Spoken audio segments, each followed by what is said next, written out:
just like a good pair of shoes, there will never be a one-size-fits-all vehicle for anyone on planet Earth. If you're more of a speed or performance junkie, well then you might go buy like a dedicated sports car. Or let's say you have a more refined taste, so you buy yourself a nice GT or luxury car. Maybe you want both plus a little bit more practicality, well then you might go buy one of today's off-the-wall high-performance SUVs or crossovers. But then just suppose your mind went way into the atmosphere and you decided you wanted all of the above plus a vehicle that is rough, rugged, reliable, and something that is built to truly go anywhere, do anything, and more importantly, haul anything your mind could want. It sounds like a real recipe for disaster, but trust me when I say,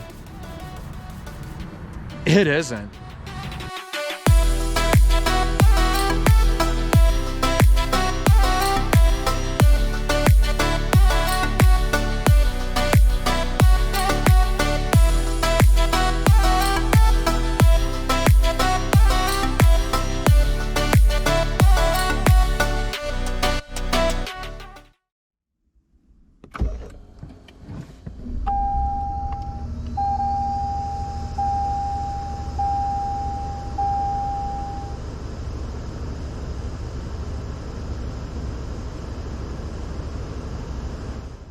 Now, I know what you're saying already. There's no way that a big, cumbersome, lumbering vehicle like that could ever be anything that you just mentioned. Well, you're right. They aren't always like that.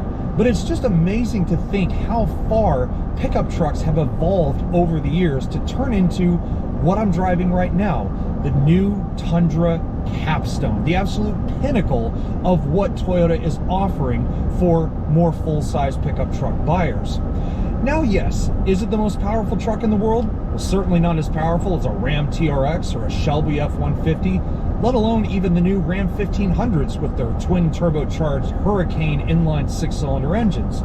But still, this absolute top tier of the Tundras makes 437 horsepower and 583 foot-pounds of torque from the hybridized recipe that is a 3.4-liter twin-turbocharged V6 paired with a 10-speed transmission, an on-demand four-wheel drive system, and it's all mixed together with Toyota's Hybrid Max wizardry that so many of us have become accustomed to.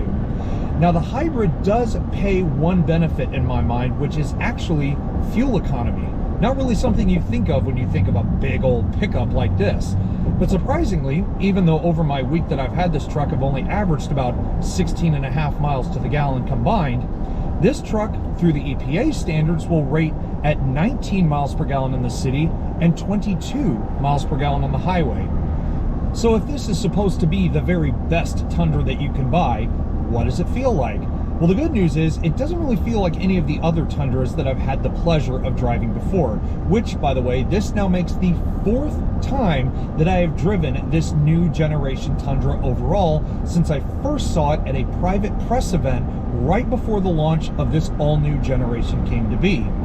Now, the Capstone does offer quite a bit, but it doesn't feel as, I guess, upper end or upscale in the way it behaves on the road.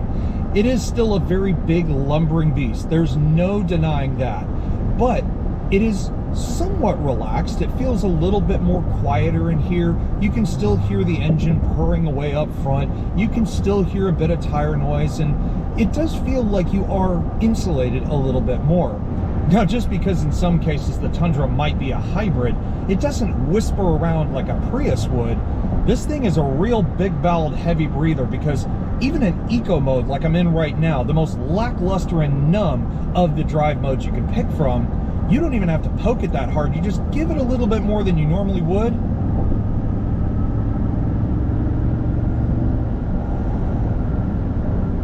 It sounds like a deep animalistic growl coming from that hood. And yes, I know, the sound is a bit synthesized. Toyota seems to be on a real roll with that, as some of the sound is being pumped through the speakers. But you know, I am curious. I'll crank it up just a little bit. We'll go all the way up into Sport Plus, which I never imagined a truck like this would have. And let's just see how much guts she really has. Oh!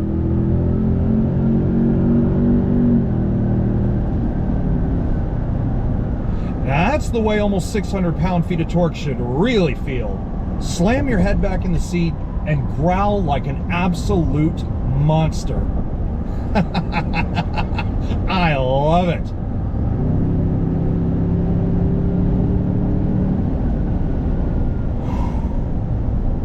Yes, please. I will take more of that.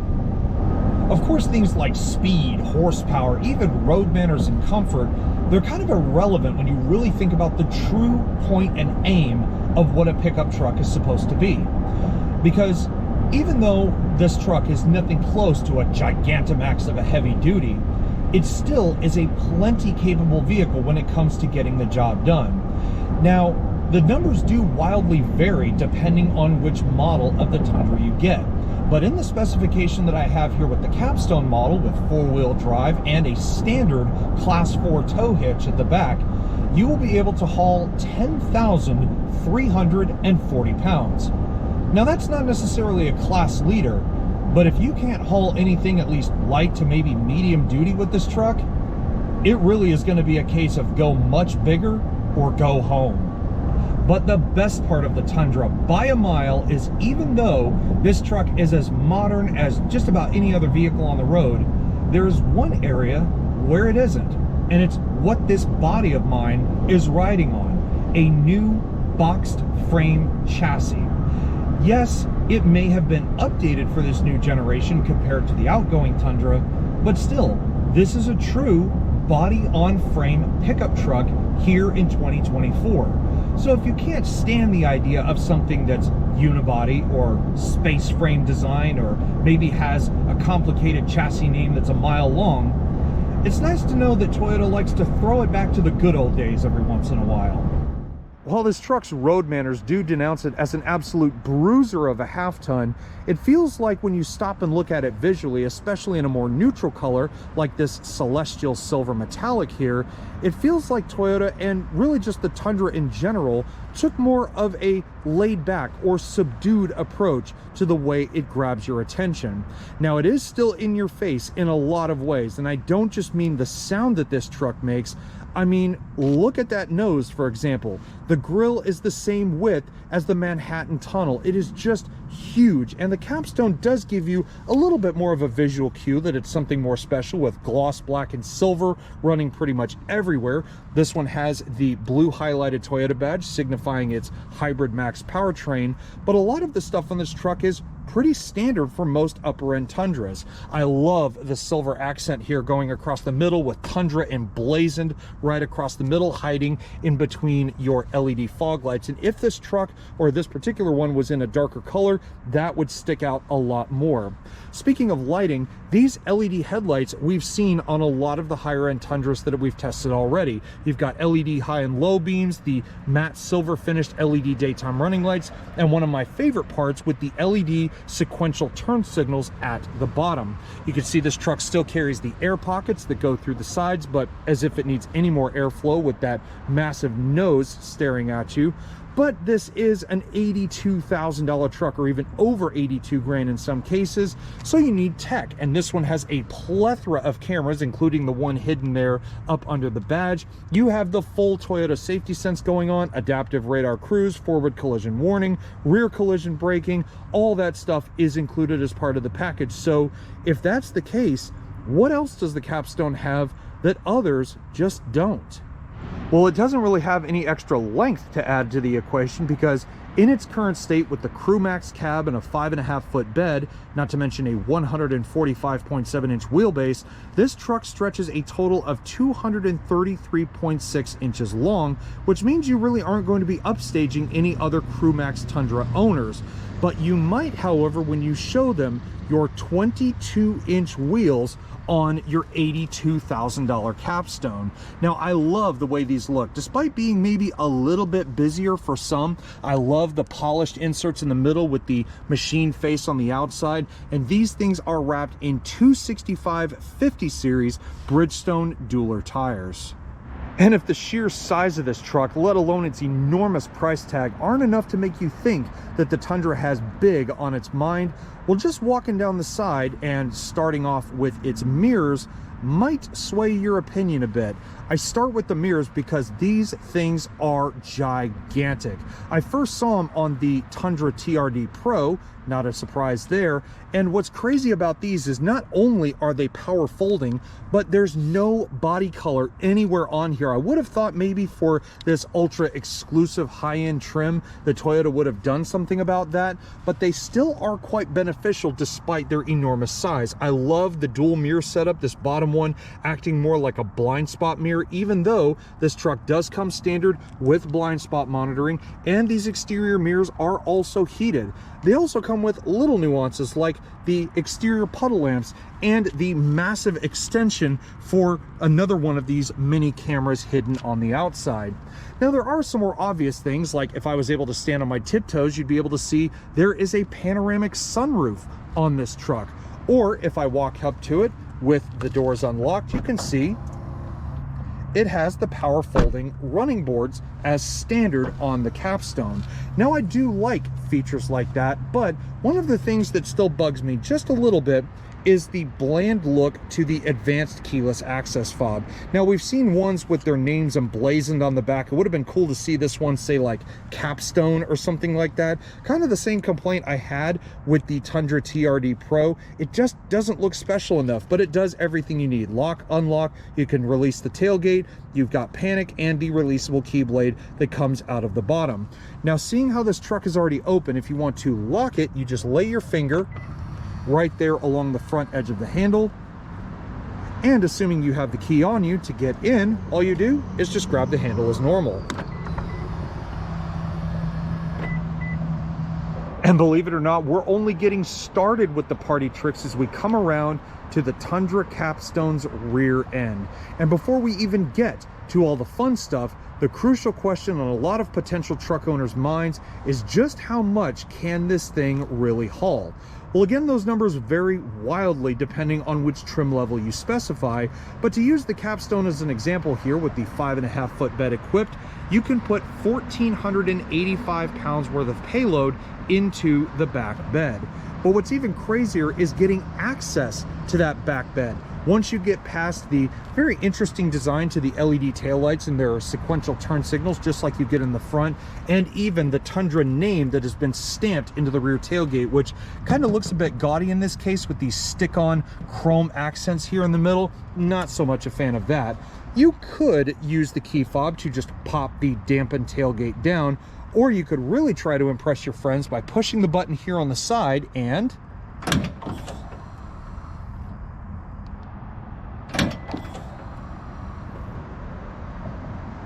with the bed finally opened, revealing all of its plastic-lined innards, you may think, well, there's not really much to look at back here, considering all I can see at this point is a little bit of LED bed lining and these very nicely styled adjustable strap hooks that you can slide back and forth along the sides of the bed.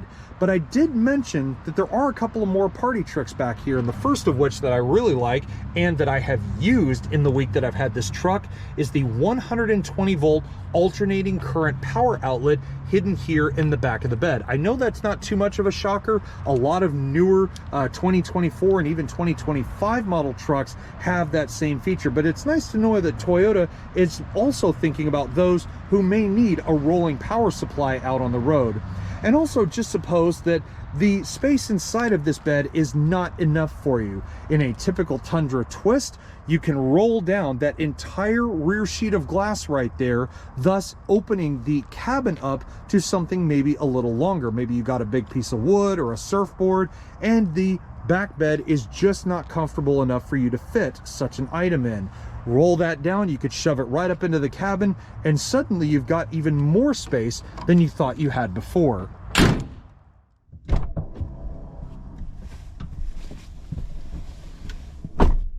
Now, while most of today's modern half-tons are evolving at what seems like a more feverish pace than ever, it's nice to know that Toyota pulled the reins back on the Tundra just enough to keep it from going down the same ever-evolving pathway. That's not to say, though, that they aren't still trying to make this truck feel as fresh and new as possible, even though this 2024 model is now the third model year that we've seen this new generation in action.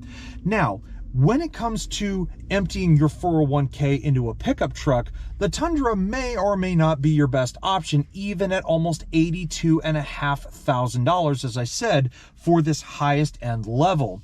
Now for that, you are getting a semi-aniline leather upholstered interior that looks like it took a trip to the Nabisco factory, because this black and white theme going on with heated and cooled seats, a black leather wrapped, partially perforated and heated steering wheel that is just the right size for a proper half-ton like this. These are all things I want, not only when I'm spending this kind of money, but I kind of expect from a larger vehicle like this. Same thing with buttons that are normally a little bit too small in most cases, but in this, they're just the right size. Toyota safety sense, hands-free voice recognition, Bluetooth, all that stuff. It's all right here in front of your face. But if that's not enough, you look down by my left knee, I have auto high beam assist. I can extend those gigantic mirrors on the outside a little bit further out. I can even turn on the bed lighting system, or even that alternating current 120 volt outlet that's hidden there in the back bed. And while it's nice to just sit here in the driver's seat and remind myself that I am in the highest end Tundra you could possibly get, what about if you're more of a tech nerd? Well, we've already covered the fact that this Capstone model carries as many digital cameras on board as your local Best Buy. It seems that Toyota wanted this truck to carry as many screens as a Best Buy would have as well. From your 12.3-inch high-definition multicolor digital information center in front of you, better known as just a fancy digital gauge cluster, to the 10-inch heads-up display at the top of the dash. But yet again, both of those pale in comparison to the monster sitting right in the middle of the dash. A 14-inch infotainment center. I wouldn't even call this an infotainment display anymore, because what it looks like Toyota did is they stole the screen from my first ever gaming laptop and pasted it right at the upper part of the dash. Now, is it the most modern screen? Probably not. But all the same, it has the newest Toyota Highlights infotainment system, complete with a cloud-based navigation, wireless CarPlay, wireless Android Auto, and even your own personal Toyota assistant that can do everything from organizing your climate control functions down to finding your next dinner date. And while all of that stuff is pretty rudimentary, I would say the same thing applies to the 360 camera. Surprise, surprise, I already knew it was going to have one for this price point, but I did not expect the other cameras to do what they do. Not only do I have the automatic function to where I can have the cameras turn on at a moment's notice, but my favorite is the one that looks out over the top of the cab roof. The first one looking down into your bed to make sure that your load hasn't gone tail south and taken your tailgate with it, and the other one is there for the digital rear view mirror. And while all of these screens are nice enough, it's nicer to know that Toyota and JBL are also still collaborating for the 12-speaker audio system on board this particular Tundra here. Now, while it sounds a bit underwhelming to have so few speakers in a truck this pricey and this big, I will say the sound quality is still there.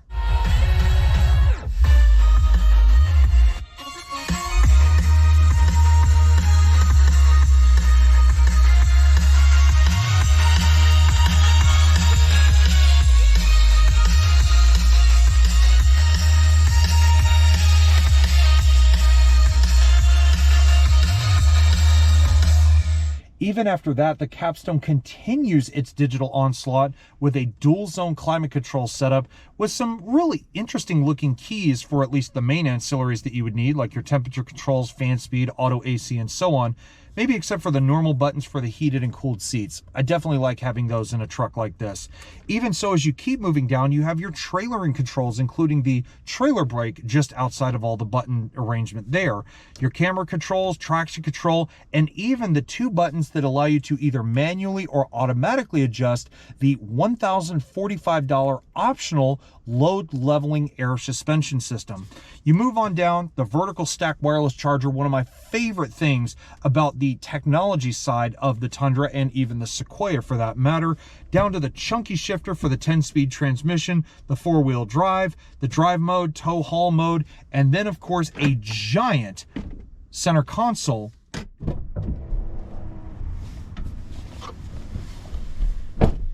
Now, if you think the royal treatment stops with just the front occupants in this truck, think again. The Tundra, Capstone or not, has been one of my favorite half tons to ever sit in the back of. And it starts with just how much room you get in the back of one of these. Even before this new generation came out, I remember the prior one being so vast in the back seats. And at over 6 feet tall, that is a huge benefit to me. I mean, think about it. This truck has the memory seat function pulled as far back as it can go when I turned the truck off just a moment ago. And I still have a boatload of room between my knees and the leather-clad back of the seat.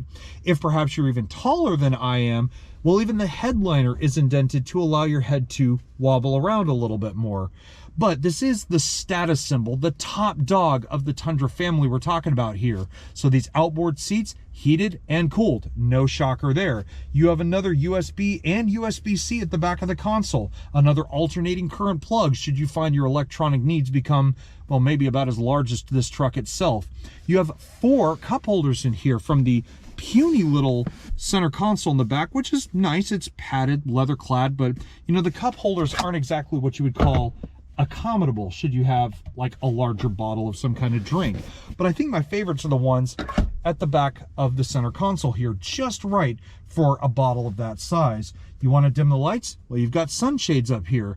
But this is a workman's vehicle. This truck is built to go into the rough and rugged environments. And should you find yourself needing that extra bit of space to carry, I don't know, a few extra bags of fertilizer or whatever, fold up these rear seats and you suddenly have your own individual space to put, well, I would say medium-sized items. Anything that can't fit back here, it's going in the bed.